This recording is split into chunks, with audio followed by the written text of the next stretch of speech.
ẹ̀wọ̀n já ẹ̀wọ̀n so ṣẹ́kẹ́ṣẹkẹ̀. ṣẹ́kẹ́ṣẹkẹ̀ ìrìn ìjọba okùn ayé má mu gàárì lọ́wọ́ ọmọ tèmi odòdì kò lè possible láéláé torí pé ṣẹ́kẹ́ṣẹkẹ̀ mu àbámu adíáfò ògúnláka ayé ọ̀sìnmọ́lẹ̀ god of thunder nígbà tí ó ń fi style trek bọ̀ láti ìkọ̀lé ọ̀run tó fẹ́ rìn dé ìkọ̀lé ayé àwọn gbarumọlẹ̀ gang up against Ògún wọ́n ló bú Olódùmarè right ní ọba ní kí wọ́n fi handcuff sí Ògún lọ́wọ́ lògùn bá rí jet handcuff bá jábọ́ ọlá pé wọn ò fún Ògún ní handcuff ń jọ yẹn handcuff ò ní wà lọ́wọ́ ẹ̀.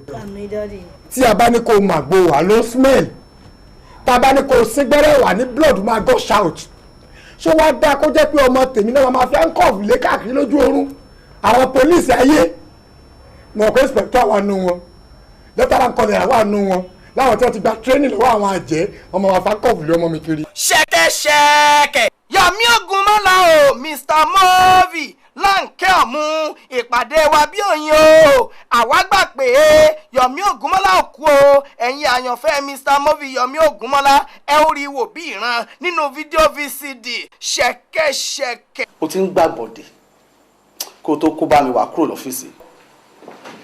ṣẹ́kẹ́ṣẹkẹ̀. níwọ̀n ìgbà tí àwọn 200 irúnmọlẹ̀ ò ti gbé picture wa àtẹ̀gbẹ́ wa ó láti jẹ́ pé ìwọ àtẹ̀gbẹ́ ẹ sì máa kárígò pẹ̀lú ṣẹ́kẹ́ṣẹkẹ̀ ti further notice. Daddy, ẹ má jẹ́ kí ṣẹ́kẹ́ṣẹkẹ̀ wà lọ́wọ́ wọn ti further notice ẹ jọ̀ọ́. ẹ jọ̀ọ́ ẹ bá wa wá nǹkan ṣe sí ẹ jọ̀ọ́.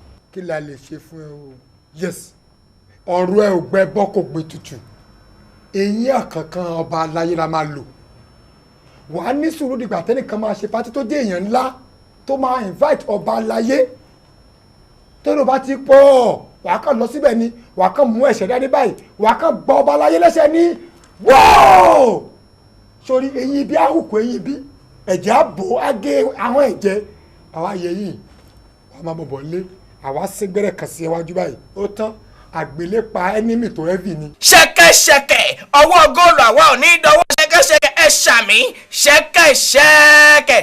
Báyọ̀wá Films and Records International iléeṣẹ́ sinimá alára àgbà yìí dá. ṣẹ́kẹ́ṣẹkẹ̀. Dáyọ̀.